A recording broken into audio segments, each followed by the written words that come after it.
Airport this morning about 8 o'clock. The thing came through and it looked awful.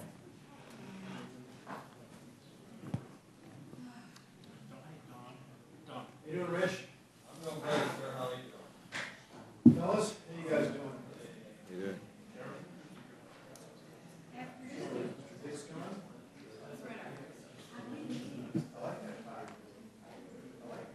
Thank you. Certainly better than Allison. Certainly better than Allison.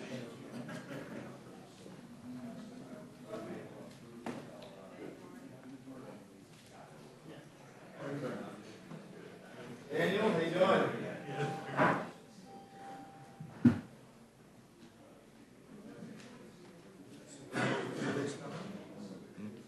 I don't know. I saw him earlier. He was here. Oh, he's out here? I think so. Well, the Rules Committee will come to order. We're here for consideration of HJ Res 44, further continuing appropriations amendments for 2011. We're very happy to welcome the distinguished chairman of the Committee on Appropriations, and I understand that the ranking member will be arriving shortly. And so let me say that without objection, any prepared remarks that the gentleman has will, of course, appear in the record, and you're welcome to summarize. Well, thank you, Mr. Chairman. Happy to welcome Mr. Slaughter Dix. and all members of the committee, my colleague. Good to see you, my Mr. friend. Dix. Thank you. We're here to present HJ Res 44, the fiscal 11 further continuing appropriations.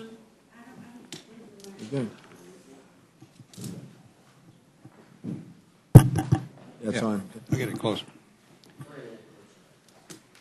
We're here to seek a traditional rule, Mr. Chairman, on this CR to allow for very prompt consideration and passage to avoid a potential government shutdown. I guess the last one wasn't considered traditional, was it? Well, I like to think that it was old-fashioned. The shutdown otherwise could occur at the end of the week of on March 4th. A government shutdown, of course, would halt critical and necessary services and programs that Americans across the country rely on. While I would have greatly preferred that the Senate act on the legislation the House passed last week, week before last, it's clear that more time is needed for negotiations to ensure that we get a year-long funding bill. This temporary CR funding will allow all government agencies and programs to continue operating at the current level of spending for the next 2 weeks until March 18th, 2011, except for several spending cuts and program terminations. The bill contains $4 billion in spending reductions, including the termination of 8 programs for a savings of $1.24 billion and the elimination, Mr. Chairman, of dozens of earmarks totaling more than $2.7 billion, clearly showing our continued commitment to getting our nation's fiscal house in order.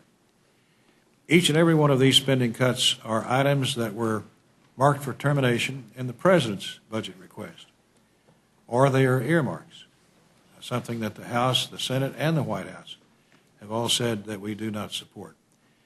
This legislation is the second of many appropriations bills that will significantly reduce spending this year, continuing a pattern of cuts that will help put the nation's budgets back into balance and stop the dangerous spiral of unsustainable deficits and debt.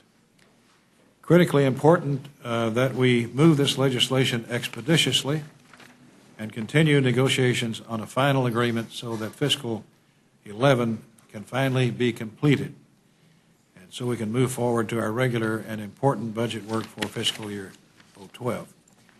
We're now 5 months into the current fiscal year, and we have to begin looking forward to what the previous majority failed to do, and that is complete the budget process. Pass funding bills in an open and transparent fashion, reduce spending to rein in our deficits and debt, and do this all on time so that we avoid these budget uncertainties in the future. Thank you, Mr. Chairman. Thank you very much, Mr. Rogers. And let me, as we prepare to go to Mr. Dix, say that I think that you're very nice to two of you to show up after what we did to you. And I want to say that I believe that with the process through which we went, a modified open rule. Mr. Hastings likes to remind me this was not an open rule, and I never said it was an open rule. It was a modified open rule, which simply provided for the pre-printing of amendments, no outside time limit, as we all found on the debate itself. I just want to say that both of you did a phenomenal job at dealing with the challenges that existed throughout those days and into those nights as well. And so I just want to say how much we appreciate your doing that. And we felt strongly about the need, as we were dealing with that, to proceed under the process that we did. Mr. Dix. Thank you, Mr. Sure. Can I respond before? Sure, of course. I think that week was a hard week. I mean, it was tough physically. I think there were some 60-plus hours of debate, practically into the morning hours every day, winding up at 5 a.m. Saturday morning. But during that debate, under an open rule, I think the House did itself proud. I think members on both sides of the aisle conducted themselves in a very forthright and, I thought, professional manner. And I think the House came off looking good. Well, and I just was saying that I believe that it was due to the management on both sides of the aisle that you gentlemen offered. So thank you. Mr. Dix. Well, I just want to say on that point that the fact that members were allowed to offer amendments on the floor under a modified open rule was, I think, a very positive thing. And I know the minority members that I talked to were very excited about having a chance to offer an amendment, and I know that on your side. So to me, the process can work. It takes a lot of effort because you're there for hours and hours at a time. But if we keep working and if the leadership helps on both sides, you can winnow down the number of amendments, get a unanimous consent agreement, and get every one of these bills passed. That is where I'm headed, and I know that's what Chairman Rogers wants to do. I want to see these bills brought to the floor, voted on, and go through subcommittee and full committee, the regular order. Absolutely. Amen. I'm totally That's committed what to we're, that. as you know, that's what we're striving to do, and appreciate your support of it. Amen. The Rules Committee is meeting this evening to consider a short-term continuing resolution because it is unlikely that the House, Senate, and President will reach agreement on spending levels for FY11 before the end of the week. And without our mutual action on a short-term measure, we would face a government shutdown. When the House approved H.R. 1 earlier this month, despite the overwhelming opposition of the Democratic caucus, it was clear to me that gaining agreement on a compromised version of a full-year CR would be very difficult. I remain worried that H.R. 1 would have the effect of slamming on the fiscal brakes too abruptly, resulting in higher unemployment and threatening our nation's economic recovery. And for that reason, I do not believe it would be acceptable to the Senate or the President. According to a recent Goldman Sachs analysis, H.R. 1 would slow economic growth in 2011 between 1.5 and 2 percentage points. And the rule of thumb is that 1 percentage point of growth translates into about 1.2 million jobs, meaning that H.R. 1 could cost up to 2.4 million jobs. While the short-term continuing resolution retreats from the contentious riders that were included in H.R. 1, I remain concerned about the disproportionate aspects of the cuts contained in this version. For example, the short-term CR specifically targets education, including literacy efforts. While the President also proposed cuts in these programs, he did so in the context of a comprehensive budget so he could redirect some of the resources towards other efforts to address the same challenges. Regrettably, there are no similar investments in the short-term CR that has been proposed by the majority. For this reason, Mr. Chairman, I am proposing an amendment to the short-term CR that restores $577 million in funding for critical investments to education that were cut in the Republican CR. Our version, in part, restores the funding for the Striving Reader program, which is the only targeted federal literacy funding for teacher professional development and research-based interventions for students who cannot read and write well enough to progress in school. This program supports 114,000 students and 2,900 jobs. While the President's budget proposed to end this program as a distinct line item in his 2012 budget, the budget does not propose to eliminate the funding support for these activities. It simply proposes to consolidate this critical initiative on literacy into a broader effort, which is well-funded. The rest of the restored funds will be available for other valuable education programs such as Teach for America. The language we are offering includes no directed spending for such purposes. We are not restoring any earmarks here, but it will provide the Department of Education with the ability to make this type of award to worthy organizations that are on the ground trying to turn around our nation's failing schools. This short-term CR also carries forward the 2000 defense budget. Mr. Chairman, the policies, priorities, and levels proposed for 2010 no longer apply. We are involved in 2 wars and is simply not responsible to operate with the direction and funding from a defense bill that was approved for the previous year. It is long past the time to adopt a defense budget for 2011, and the work that Chairman Bill Young and I have done to formulate a responsible level of defense spending, where we do cut $15 billion for the current fiscal year, should be recognized. So what we are respectively proposing, Mr. Chairman, is our version of a bill that is necessary to avoid the interruption of essential government functions this week. In the next 2 weeks, the government covered, the period covered by the short-term CR, I would hope that the majority would be reasonable and that we could adopt a comprehensive version of a full-year CR so that we can begin the work on the fiscal year 12 appropriations bills. And just briefly, what we would do is take $1 billion out of the census funding that has not been utilized because my former governor, Gary Locke, now Secretary of Commerce, did a brilliant job, and we have this money left. We take $1 billion out, we put $577 million back into these important education programs, and the remainder goes to the deficit. So we think that's a pretty nice, thoughtful idea, helps education, and helps us on the deficit. Well, thank you very much, Mr. Dixon. Let me express appreciation to both of you. As you know, based on the early conversations, we indicated that we wanted to have a modified closed rule on this, which would entitle the minority to a substitute. And it doesn't appear that this is a substitute. I can understand, and I'm very sympathetic with a lot of the issues that my friend has raised, and I think that it's important for us to deal with those. And I think that every single one of them will be dealt with clearly through the regular appropriations process. As you know, this 2-week time frame is put into place purely to ensure that, as we all want to see that the government is not shut down, that we continue the negotiating process in our quest to reduce the size and scope and reach of government. And well, I know that the all-powerful Rules Committee, if it deemed it is true. I appreciate that. I appreciate that, and figure out a way to I do appreciate this. that. And I think it would improve your CR. Right. I really do. I think it would improve it. Well, as I said, we indicated early on that we were looking forward to a substitute that Ms. Pelosi had talked about, and that would be a modified closed rule that we would be offering on it. And so, We get a but I motion do to recommit. I do appreciate Get a motion what to the I do appreciate what the gentleman is proposing here. Ms. Fox. Thank you both for coming and echo what the chairman said about the hard work you all did last week. I know you were there almost all the time, and thank you for your... Kept him Thank off you. the streets. Kept him off the streets. Ms. Slaughter. Thank you, Mr. Chairman, and I, too, welcome both of you back today. This has been a very difficult time. I'm somewhat curious and wondering why you've chosen 2 weeks to have this last, so that in 14 days we fight this over again. Well, I mean, you could pick any time you want. I would have picked till the end of the fiscal year.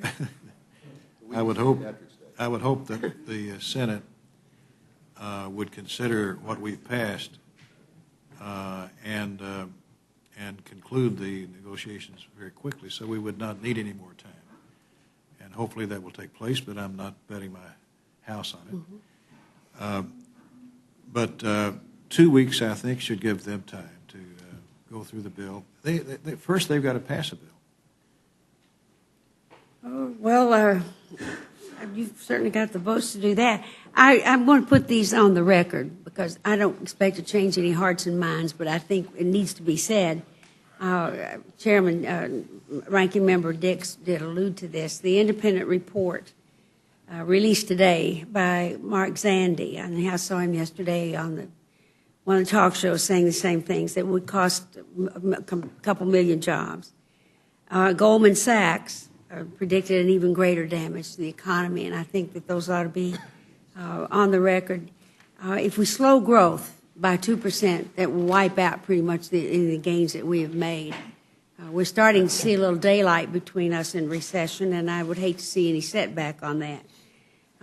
Other than that, I personally feel the fact that you've taken most of what President Obama wanted to do, I consider that a vindication for the president, something that we all of us need cuts need to be made, and I think that the cuts that he recommended are not bad. So thank you for taking his cuts. Mr. Chairman, there are economists all over the field on these things. Some economists have a different view.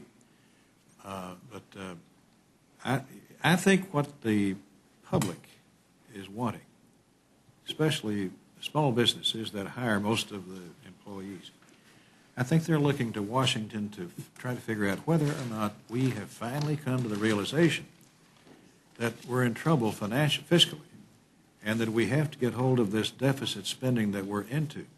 And I think the confidence level that a bill like H.R. 1 would have would say to small businesses, they finally get it. And I think I'm going to hire some more people because I think things are going to get better. So I think I'm no economist, obviously, but I do think that will work in that fashion. You believe, if I understand what you're saying, you believe that corporations and companies want more layoffs because that's what will happen here. Is that what you're saying? I didn't say that. What is it that they? What I said was, and I'll you repeat do it. know that I'll repeat it if you'll yield to me. Certainly.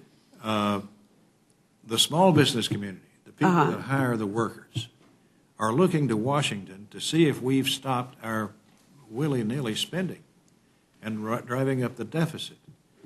And I think H.R. 1 is a clear signal to the business community out there that hires people that finally the Congress is getting its head on straight and is trying to cut back on deficit spending. And I think that confidence level will spur them on to hire people. And there are economists that say that very thing. Mr. Would you yield to me? Yes, Mr. Hicks. I don't want to be boring here because I've said this so many times, but here is the problem. The economic recovery is still fragile. We're at 9.5 or whatever the number is, unemployment rate. And if you cut government spending at this juncture, everybody says you should do this in 12 and 13, but 11 should be allowed to allow the economy to fully recover. Because as you drive down the unemployment rate, you restore revenue to the Treasury. You get the economy moving. And when you couple the $61 billion cut and you add on top of that $125 billion in cuts that the state and local governments are going to have to make, you could have a dramatically negative impact on the economy and cost people jobs. And then, instead of what you want to do, and we're all with you on the idea of reducing the deficit, the unemployment rate goes up and the deficit goes up. I mean, this is serious business we're talking about here. And campaign pledges are one thing, but you got to listen to the professionals.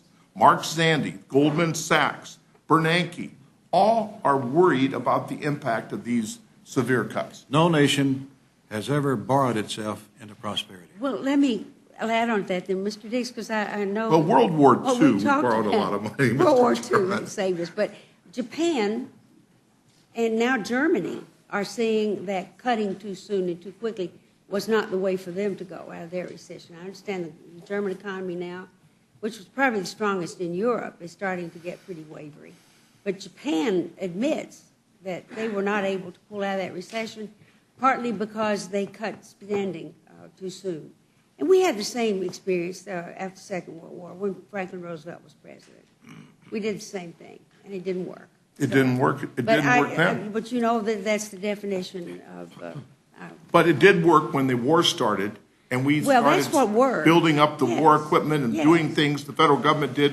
Then we put everybody back to work and had, had the greatest recovery ever. Yes, but they were working in the private sector. Well, they were working for the government worked too. for the But WPA. The military. These were private sector jobs that we contracted out to build tanks, airplanes, and the Sure. like. Well, sure. These were not government employees. What the Well, the spending is, soldiers what were. the spending is now that we're trying to cut back on are government programs. Government. well, we gave those And what we away. need is less government, not more. Our trade policy since the Second World War made sure that we gave all those war contracts away to other countries, so. Well, we didn't do that last week. So they didn't last week. No, it got a little by America. Got that tanker for Thank you, Mr. America. Yeah, I just want to add my thanks to the two of you. During that last week back home, it was the topic of conversation over and over again that look what can be done if folks put their best effort forward. And I told the story over and over again about how the two of you showed up here to say the committee may have done good work already, but we both believe that an open process is the way to go to make even our best effort better. And I am grateful to you for that. And I want to associate myself with your remarks, Mr. Dix, and those of Ms. Slaughter about how fragile the recovery is. I would have liked to see, Mr. Chairman, the retention of the defunding of the EPA CO2 rule in here. I look at the literally hundreds of billions of dollars in compliance costs that our small businesses and our large businesses are looking at as a result of a regulatory overreach over the past 2 years, and I worry about what that does in this extremely competitive global environment and this nascent recovery that we have here. I understand that you're bending over backwards to reach out to the other side of the aisle and reach out to the Senate, and that's why you've included cuts that the President proposed himself, and I certainly appreciate how hard you're working in that direction. Well, if you yield, the EPA provisions that you mentioned, they're still in H.R. 1. Absolutely. And that's the bill that's being sent to the Senate. Hopefully, they will agree to it. I hope so. Again, for the very same reasons that Mr. Dix and Ms. Slaughter have suggested, that recovery is simply too fragile to add on those kinds of literally $100 billion costs. Ms. Slaughter, I have to say that I think doing away with EPA and the oversight, I was born in eastern Kentucky. It's somewhat distressing to me that what we did was take away oversight of strip mining, mountaintop removal, and by amendment allowed those mine owners to throw all that stuff into the rivers and creeks. I'm not sure that's going to create another single job. I'm from eastern Kentucky, and that's just not so. Well, that's the way the amendments read. Pardon me? That's the way the amendments read. Well, not the way you characterize it. Right. In fact, reclaiming my time, Ms. Slaughter, I believe what it said is that we're not going to allow retroactive denial of those mining permits. And retroactive denials have been something that has been anathema to us in this country for a very long time, that you get to make your case, but once we make a decision, we allow people to rely on that decision and go with it. And so I was proud to support that amendment. But I just simply say that I agree with you 100%. These are jobs that are hanging in the balance, and this is America's recovery that's hanging in the balance. And I just so appreciate the care you all took in putting together this 2-week continuing resolution to make sure that we have time to debate to get H.R. 1 through the Senate and across the President's desk. Yes, sir. I thank my friend for yielding, and let me just say that on this notion of everyone believing that the remarks that were offered by Mr. Zandi are in fact the case, I think it's important to realize, well, we all recognize how fragile this economic recovery is. One of the greatest economists, the former Undersecretary of the Treasury for International Affairs, John Taylor from Stanford University, has made it very clear that while Mark Zandi said that this would undermine economic growth, John Taylor said nothing could be further from the truth. He said that they've been inaccurate in the past, and he believes that this to be inaccurate too. So I'm just saying that there are a wide range of economists who have done this. And I thank my friend for yielding. And as the gentleman completed, thank you, Mr. McGovern. Mr. Sessions. Thank you, Mr. Chairman. I want to thank both of you for coming up and dealing forthrightly with the issues that are at hand. My remarks, Mr. Chairman, would be in support of both gentlemen who conducted themselves, and I believe the conduct of and the business of this Congress very well. Their last time that they were on the floor for hours.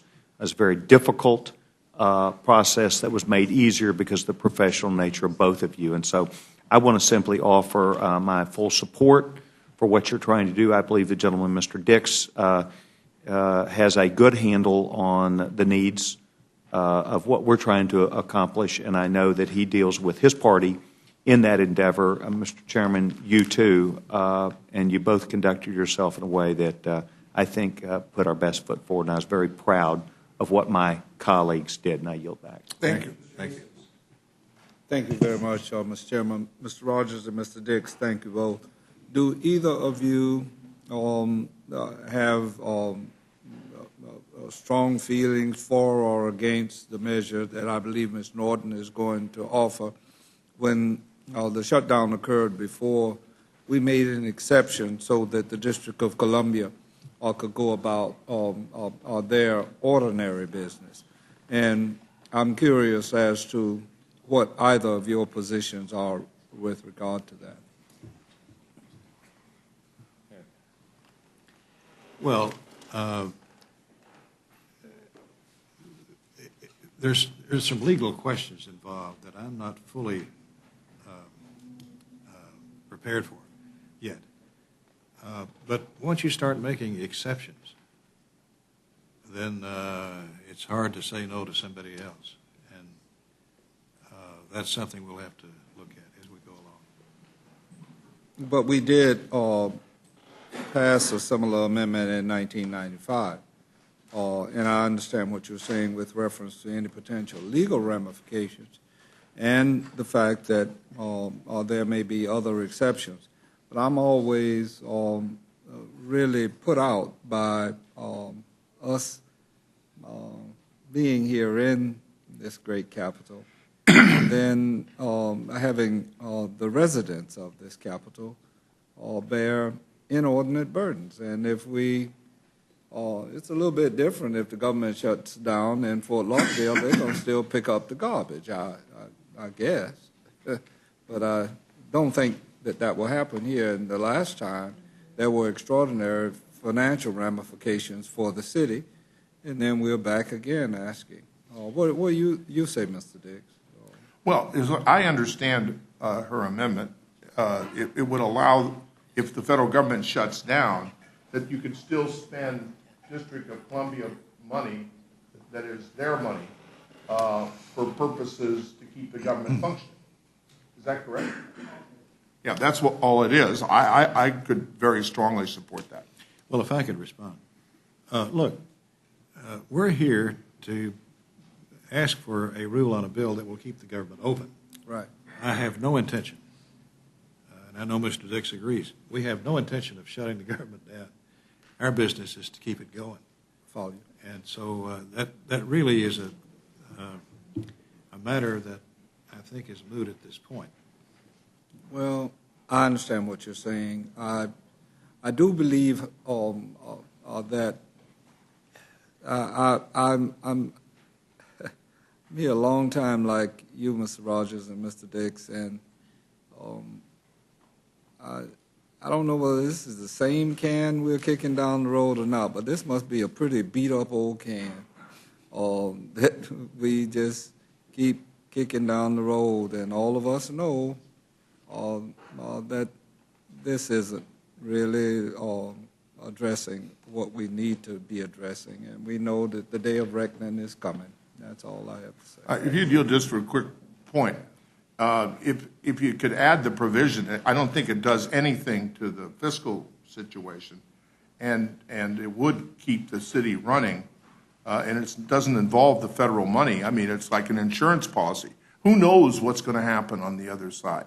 Okay, I mean, you know, and we want to get this done. I'm completely with the chairman. We want to get this done, but if you know, if you have to hear what she has to say, I think, and listen Mr. to it. Dix, you know, I'm in agreement with you and Mr. Rogers, and I understand where we are. The only thing is, we knew this last year, we knew this year before last, we knew this 4 years ago, and here we are still talking about another 2 weeks, and we'll be back here in 2 weeks talking about something else. I'm just saying that we keep talking about an adult conversation. I don't care whether it's the President, the Senate, the House, the Republicans, Democrats, Liberals, Conservatives, all of us put together ought to be able to come up with something to address the significant problems that this country is faced with. And I don't see whether, I don't know why we didn't know this last week. I don't know why we didn't know this when we came back here. And I continue to be puzzled by the adults in this town, no matter the executive or legislative branch, piddling around, knowing that one day we're going to have to look at Medicare, we're going to have to look at Social Security, and we're going to have to look at our defense structure in a realistic way in order for us to achieve what's needed in this country. Otherwise, we're just putting off more pain. Thank you, Mr. Chairman. Thank you very much, Mr. Hastings. Mr. Bishop.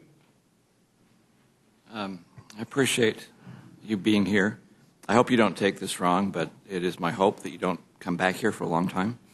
Yes. And if it is, it's on some different topic. I just remember listening to Phil Gramm once say that if you're on your way from Washington to Houston, there's nothing wrong with getting as far as Memphis. It's only if you end up in Boston that you have a problem. This amendment I will support because I think it gets us to Memphis. That was his. If you end up in Vermont, I got any problems there? If you end up in Vermont, you got a problem. This gets us to Memphis, but I am still hopeful and looking for the day we get all the way to Houston on this trip. Thank you for being here. Amen. I'm for the day when we don't have to do CRs because we all got our work done on time by October 1. Thank you, Mr. Chairman. I'd like to highlight that, in particular, our Secretary of Education and our President have been very effective in identifying some of the programs within the Department of Education that have not worked, have not improved student achievement, including Striving Readers, LEAP, Even Start, smaller learning communities. It's not that these programs don't work at all, but a key priority of the administration and certainly a key priority of mine is education. And, of course, the flip side of these various savings this time around is that I know the administration is seeking to increase funding and improve funding in programs that work for kids, including reform-oriented programs like a new round of Race to the Top, including expansion and replication of charter schools from some of the money that's been identified within programs that don't work. And I just want to ask our Appropriations Chair and Ranking Member, outside of the CR and getting to the budget for next year, will you, in good faith, work with the administration to help find more funding for the programs that do work, in part for recognition for the administration working hard to reduce and eliminate the programs in education that don't work? Well, that's one of the big reasons I want to get 011 behind us so that we can focus on the 012 budget requests of the President and have the input of the Congress into next year. In fact, we're starting on that process this week. I think there's 5 or 6 secretaries that will be before the various subcommittees on appropriations this week to testify about their needs. So we're already heavy, or will be this week, heavy into looking at 012. All the while we're trying to get 011 behind us here, which we inherited from you. We need to get it over with so we can put all of our attention on it. On the education programs, I'm a strong supporter of education. There are some, the Appropriations Committee, we fund the programs that are authorized. And so many of the issues that have to be dealt with are in front of the Authorization Committee. So we got to hope they do their part. But education is one of the key factors in helping people get jobs and get back to work and get retrained. So it's a crucial priority. Thank you. And again, just the obviously the flip side of encouraging creativity around reducing and eliminating programs that have either been proven through GAO report or other indications that they're not as effective as they should be, and hopefully replacing them with programs that are reform-oriented, that have data that shows that they work as the flip side. So I think we all, of course, believe in education, in investment in education, but it needs to be the right kind of investment in education. And while these reductions are something that I will certainly consider getting my arms around with regard to this CR, I certainly look forward to working with the Appropriations Committee to make sure that programs that do work, that the Secretary and President identify, are appropriated funds so that they can help ensure that every American has access to opportunity. I yield back. Thank you very much, Mr. Bullis. Mr. Nugent. Well, I don't think I have to thank you again because everybody has thanked you multiple times, but I would like to add to that. We were all here, obviously, every one of us, and we were on one end of it, and you guys were on the other end trying to figure out all the messages that we were sending you and how to appropriate it. Mr. Hastings brought up a lot of good points about the fact that this issue has been going on for a number of years. And you're right, that can has been kicked for so long. But that's why some of us are here, I think, some of the new faces, is just for that reason. That the can has been kicked for so long that we've not come to a resolution on the fact that we're just spending more money than we bring in. It's a stark reality that we have to face programs like Mr. Dix is talking about, programs that are facing the budget acts. But as sheriff, I brought in a number of youth programs that I felt strongly about. But when the revenues fell off, I still had to go back to what my core mission was at the sheriff's office in regards to providing core mission services. And that's why we're in the predicament we are today, is because while all programs, I dare say that almost all programs have some redeeming value and are good on their face. But at the end of the day, we're sitting here facing a massive deficit that is probably the largest threat that we have to our economy against everything else, whether it's unemployment, but our deficit is our greatest threat. And while these may seem like piecemeal, it's not piecemeal to the people that have to face the cuts. But these are easy cuts as compared to the cuts that Mr. Hastings talked about. And you're true. You're right on the money. We have to talk about everything within the budget as to how we fund this government and what we can afford to do and what we can't. And it's going to take bipartisan support. I truly believe that when we start tackling the larger issues. What I'm concerned about, though, is that on these, well, not insignificant, but the smaller issues that we have such a difficult time coming to a conclusion. I worry about our friends in the Senate in regards to, are they hearing the same thing that I heard in meetings throughout my district that have 260,000 retirees? But the issues are the same.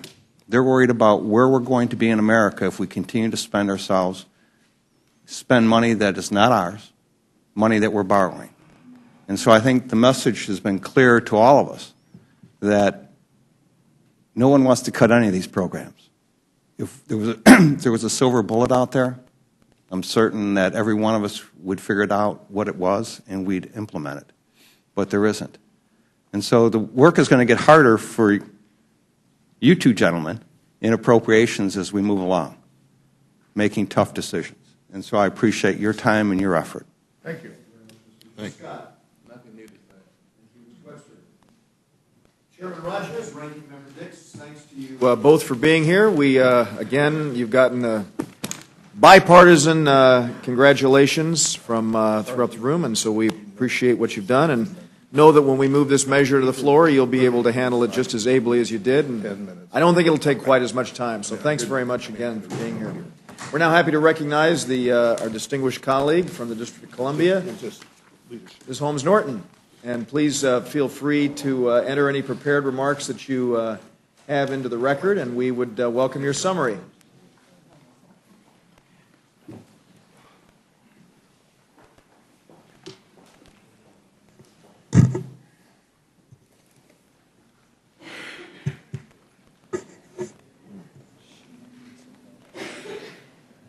Please proceed.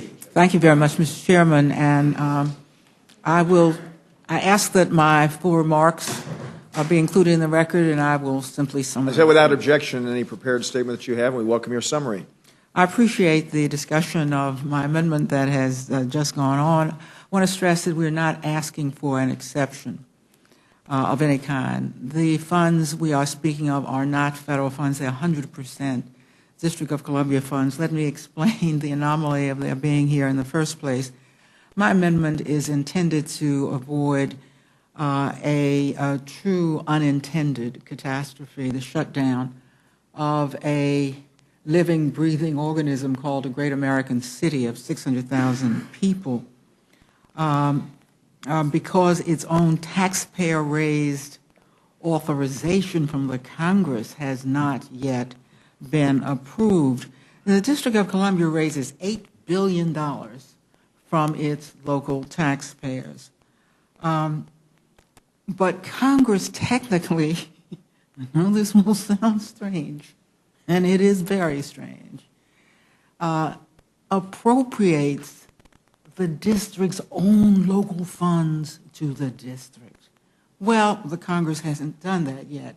To the great credit of, I believe this happened when Hal Rogers was the chairman the last time the Republicans were in power, the D.C. appropriation, that is an anomalous word since almost all of it is D.C. funds, gets out on the first CR.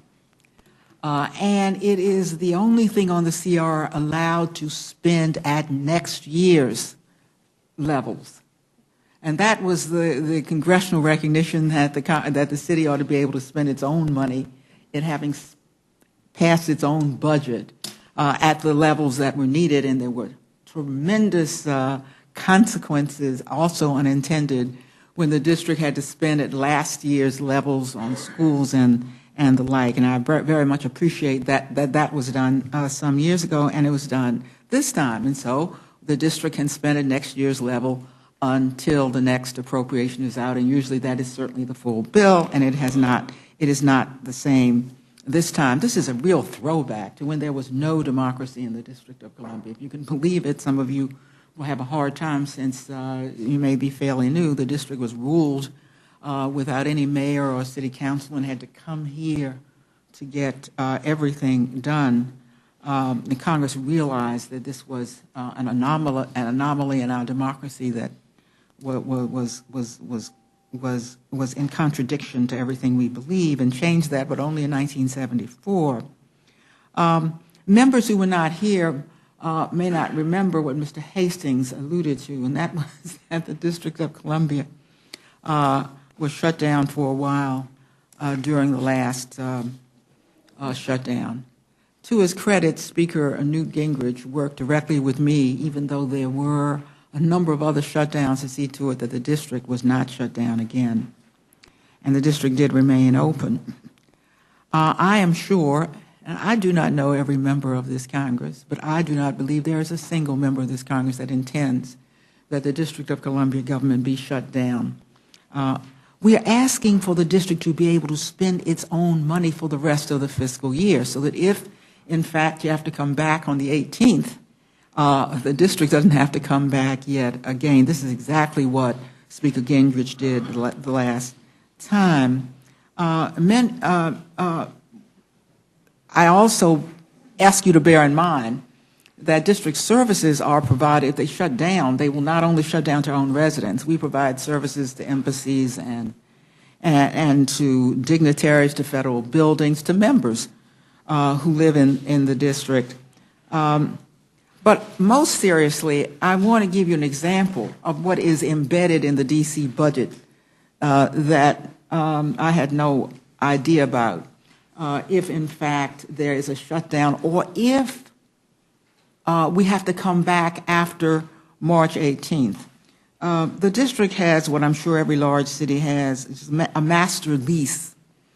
It has financial agreements and leases. They come due at various times. There's a master lease on for what we call master equipment lease, for equipment on everything from homeland security, surveillance, to certain kinds of public safety vehicles, to crosswalk signals. The next payment on that lease, the next payment under that lease is March 25th. And the city would be in default on its master lease if I have to keep coming back and they have to keep looking to see what they're going to default on, again, dealing with their own local funds, not a penny of federal funds involved. There is a small federal contribution over here. It's tiny. It's not implicated. It would remain here in any case. So my amendment is related only to the district's local budget, all of it raised in the District of Columbia, to avoid a shutdown, even if there is a shutdown of the federal government, or even if not, to let the district run smoothly after March 18th so that it can meet its obligations that come up willy-nilly one after another. And that I am open now, Mr. Chairman, to any questions. Thank you very much, Ms. Holmes-Norton. We appreciate your being here, and thank you very much. As I think Chairman Rogers said it best, we're determined to do everything that we can to ensure that this never is a problem for you and that the government will never shut down. I will tell you, I arrived early this morning and was greeted by your newsletter in my mailbox, and my trash was picked up, and so obviously we do have a great interest in seeing that all of those services are met, and that's one of the reasons that we're working so hard to make sure that we don't get to the position where we were in 1995. I have no questions. Mr. Sessions? Thank you, Mr. Chairman. I want to thank you for coming and expressing not only your words of concern, but also your representation for people who need you and your voice here. I would mirror and want to say exactly the same thing that gentleman, Mr. Dreyer, said, and that is, while I have this this idea that we should listen to you and we should be concerned, I at this time do not see where the attempt would be at all to deny the services or the people of District of Columbia with what they're doing, nor of anybody else in this country. I think it's important that we forthrightly work together. You heard Mr. Dix and the chairman talk about the same thing. If they were at odds, that would concern me. I think talk of a government shutdown is anti-productive. I think it gets away from the notion of what we're trying to do, and that is make accommodations with each other, us with the Senate, us with the President. And so I want to thank you for being here. I believe what you're saying I not only completely agree with, but if we were to shut down this government, I would be shocked, dismayed, and disappointed, and I think that should not have any impediment upon the people of District of Columbia and the money which they bring to the table. I yield back.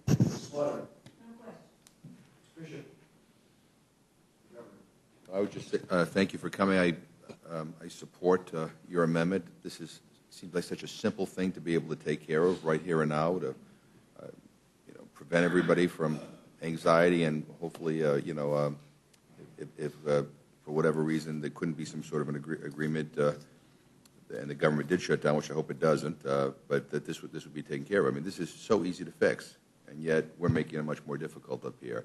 I look forward to voting for your amendment when it's offered on our side. But I think, again, this is easy. This is not even that difficult. It doesn't cost anything. Doesn't add anything to the deficit, and it should be able to be fixed with no problem. I appreciate that education lesson. You're right; those are the kinds of things that they don't tell you when you show up here as a freshman. That's the way that appropriations happens in the D.C. appropriations bill. My question is, you're able to be here and provide a very strong voice for the district, and obviously have made quite an impact on the folks here. What about those new members on the Senate side? What about Majority Leader Reid? Does the Senate understand exactly how important it is that we move to a full year CR to prevent this kind of thing from impacting all the 8 million folks here in the district? Well, I'm encouraged to believe they do, because the negotiations proceeded, and it looks as though you may be close to an agreement. I certainly hope you are.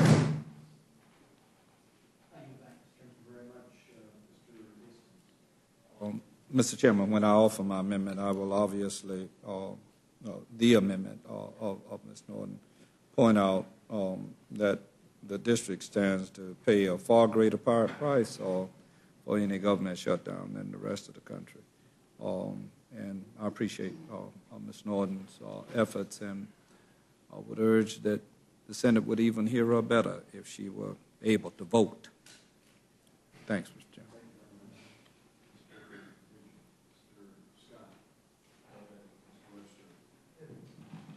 One question, Mr. Chair, and that is, we are at this time frame because a government shutdown was potentially possible because there was not a full budget done by the previous Congress. My question is, when that was brought forward, did you offer this provision to that continuing resolution? It would not have been timely then.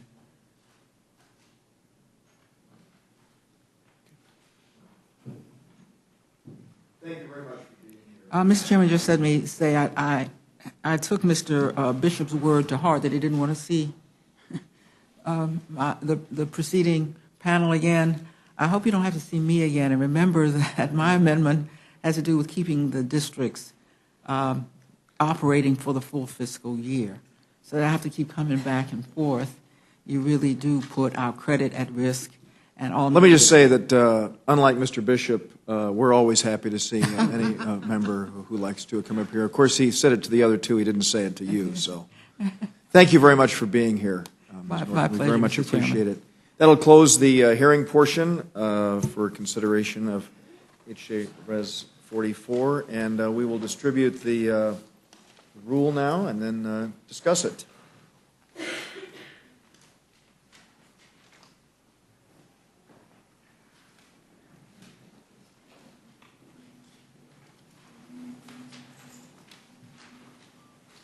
You have your amendments ready, Ms.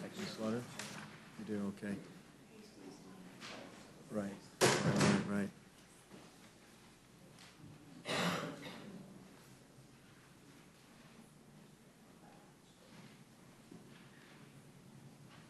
get your motion? He does not have his motion.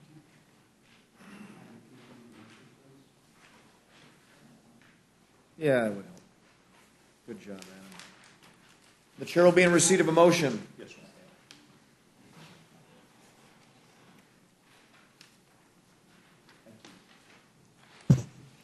Mr. Chairman, I move the committee grant H.J. Res. 44 the further continuing appropriations amendment 2011 a closed rule. Rule waives all points of order against consideration of the joint resolution. Rule provides that the joint resolution shall be read as considered as read.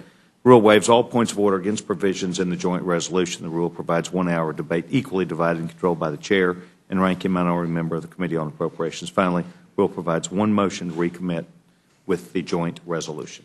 You've heard the gentleman's motion. Let me begin by stating that when it became apparent that the Senate was not going to act on H.R. 1 and we needed to proceed with this measure, we asked the Minority Leader, Ms. Pelosi, to submit an amendment in the nature of a substitute, and we welcomed that. That would have made this a modified closed rule if, in fact, we had received a substitute.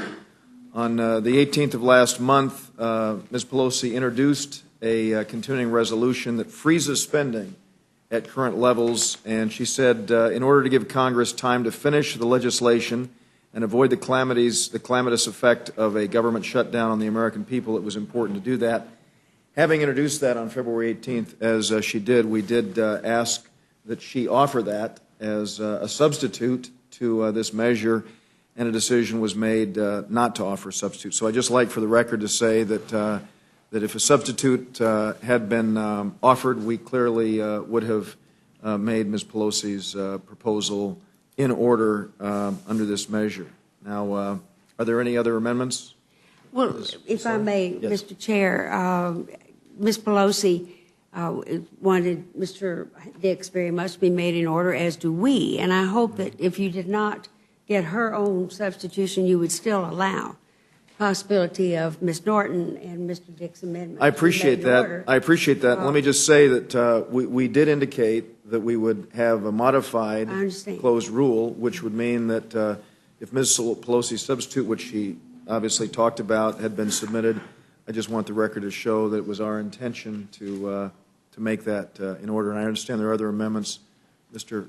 Hastings? Thank you very much, Mr. Chairman. I move that the committee make an order and provide any necessary waivers for Amendment Number 1 offered by the gentlewoman from the District of Columbia, Ms. Norton, which would permit the District of Columbia to expend local funds after March 18, 2011.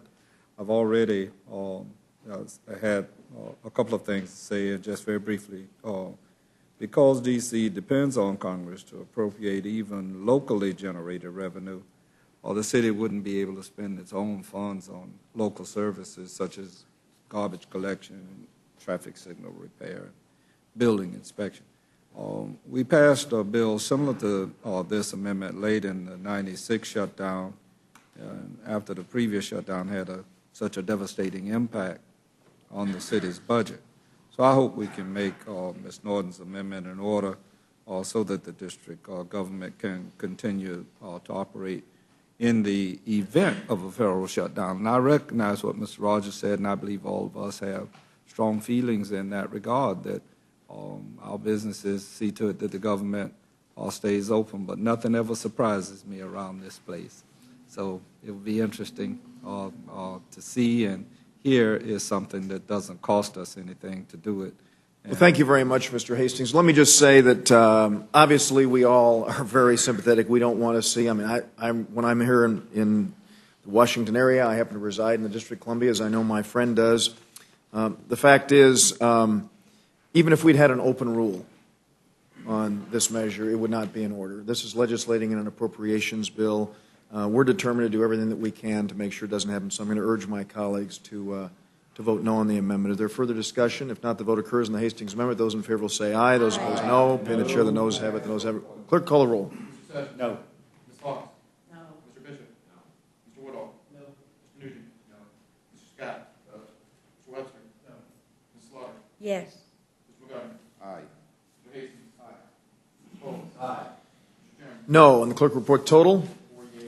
And the motion is not agreed to. The further amendments, Mr. Polis. Thank you, Mr. Chairman. I move that the committee make an order and provide any necessary waivers for Amendment Number 2 offered by the gentleman from Washington, Mr. Dix, which would cut $1 billion from census programs and restore $577 million to education programs. For the gentleman's motion, let me just say that, again, we are very sympathetic with what he is trying to do here, and I do know that he's very focused on working in a bipartisan way to ensure that we bring about the defense cuts that he and Mr.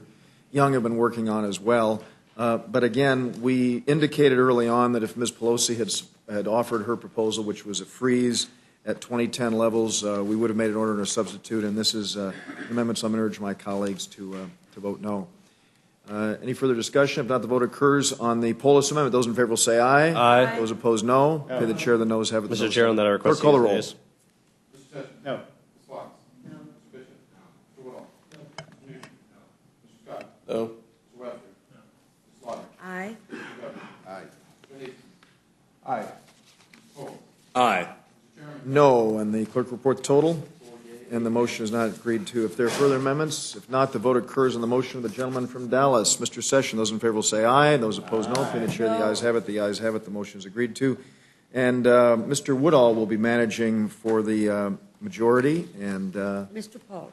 and Mr. Polis for the minority. Well, thank you all very much. As you know, we're meeting tomorrow afternoon on two measures at 3 o'clock. And without objection, the committee stands adjourned.